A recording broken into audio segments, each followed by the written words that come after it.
अच्छे होंगे, राइट। चलिए, मैं योगिता प्रजापति यूट्यूब चैनल पर आप सभी का स्वागत करती हूँ और आज मैं आपके लिए लेके एक्सरसाइज 2.3 का क्वेश्चन नंबर 2 का थर्ड पार्ट। तो प्लीज ध्यान समझिएगा और लाइक शेयर करना मत भूलिएगा। ओके बच्चों, तो आइए स्टार्ट करते हैं। देखिए क्या कहना है, पहले बहुपद से दूसरे बहुपद को भाग करके, ये हमारा पहला बहुपद है, ये हमारा दूसरा बहुपद है, हमें इन दोनों को आपस में भाग करना है। फिर जांच कीजिए कि क्या प्रथम बहुपद, ये रहा प्रथम बहुपद, द्वितीय बहुपद का एक गुणनखंड है या नहीं। तो हम एग्जैक्टली अभी तो आंसर दे नहीं सकते हैं, पहले हमें भाग देना होगा।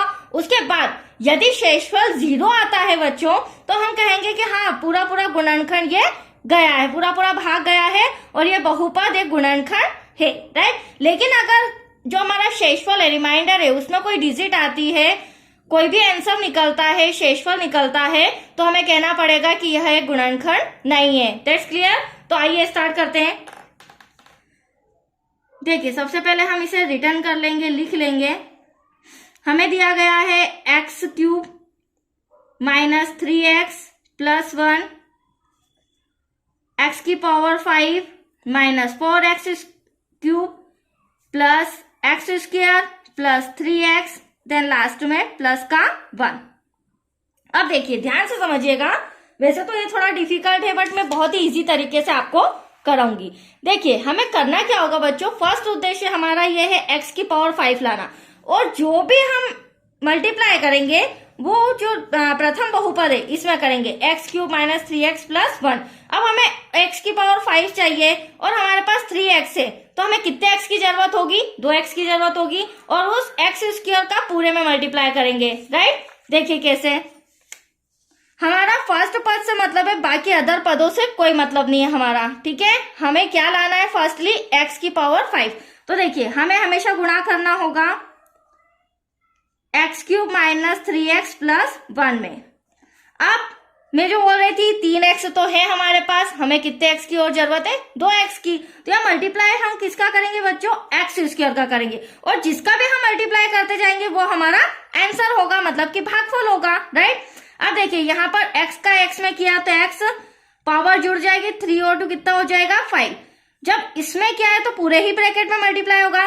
x का जब यहाँ करेंगे 3x में तो 3x और 2 और 1, इसकी पावर कुछ नहीं तो 1, 2 और 1 कितना हो जाएगा 3, प्लस एक्स स्क्वायर का 1 में करेंगे तो एक्स स्क्वायर। अब हमें यहाँ पर पेयर जमाना होगा कि कौन सा कहां पर लिखाएगा। तो x की पावर 5 तो आप नजर आ ही रहा है, यहां पर लिख देती हूँ, क्यूब वाली डिजिट आपको यहां नजर आ रही है, तो माइनस का 3x क्यूब, देन लास्ट में एक्स स्क्वायर यहां पर नजर आ रहा है, तो ये हमने लिख दिया एक्स स्क्वायर। Any doubt.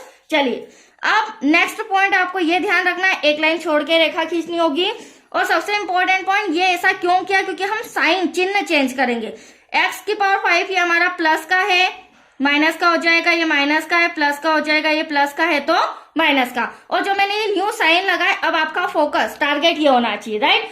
अब ऊपर हमें एक्स की पावर 5 प्लस का दे रखा है और नीचे माइनस का, प्लस माइनस कैंसिल हो जाएगा, राइट।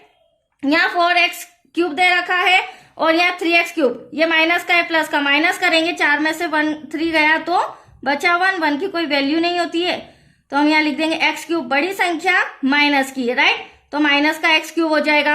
अब यहाँ पर ये प्लस का एक्स स्क्वायर, ये माइनस का एक्स स्क्वायर कैंसिल हो जाएगा, ऊपर से उतारेंगे प्लस का 3x, देन प्लस का 1। एनी डाउट यहाँ तक। चलिए अगली स्टेप, अब हमें क्या चाहिए, यहाँ पर ध्यान से समझिएगा। देखिए मैं लिख लेती हूं, x cube minus 3x plus 1।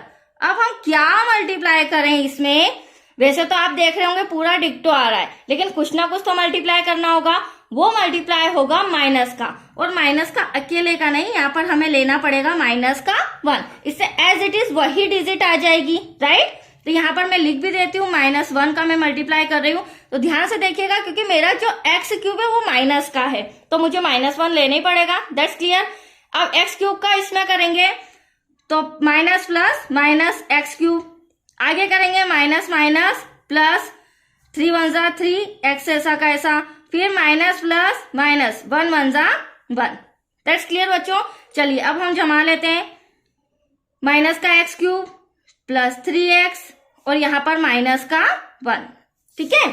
चलिए अब इसे सॉल्व करते हैं, साइन चेंज करेंगे, माइनस का प्लस, प्लस का माइनस, माइनस का प्लस, अब आप देख सकते हैं ये तो कैंसल हो रहा है, एक्स क्यूब से एक्स क्यूब कैंसल, तो ये हमने कैंसल कर दिया, 3x से 3x कैंसल क्योंकि ये प्लस का है और ये माइनस का। अब यहाँ अगर हम देखें तो प्लस का 1 1 और 1 कितना हो रहा है 2। तो ये वाला जो थर्ड पार्ट आया क्वेश्चन नंबर 2 का, इसमें कहीं ना कहीं शेषफल बच रहा है, ठीक है। तो ये गुणनखंड नहीं है, क्योंकि हमें आंसर में क्वेश्चन में जो कहा गया है उसका आंसर भी लिखना है कि प्रथम बहुपद द्वितीय बहुपद का एक गुणनखंड है या नहीं, ये भी हमें जांच करके बतानी है। तो यहाँ पर हमें लिखना पड़ेगा प्रथम बहुपद द्वितीय बहुपद का एक गुणनखंड नहीं है। क्यों? क्योंकि हमारा शेषफल आ रहा है, हमारा आंसर 0 नहीं आ रहा है। तो आइए हम यहाँ लिखते हैं, पहले तो हम भागफल लिख लेते हैं, भागफल x² -1, राइट, और शेषफल हमारा आ रहा है यहाँ पर 2।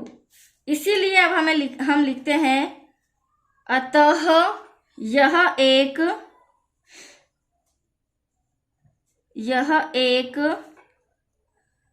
गुणनखंड नहीं है। That's your answer. तो आया आपको समझ में? बहुत ही छोटा सा सम था, कंप्लीट हो चुका है। अब नेक्स्ट वीडियो आपको मिलेगा क्वेश्चन नंबर 3 से रिलेटेड। ओके बच्चों, थैंक यू।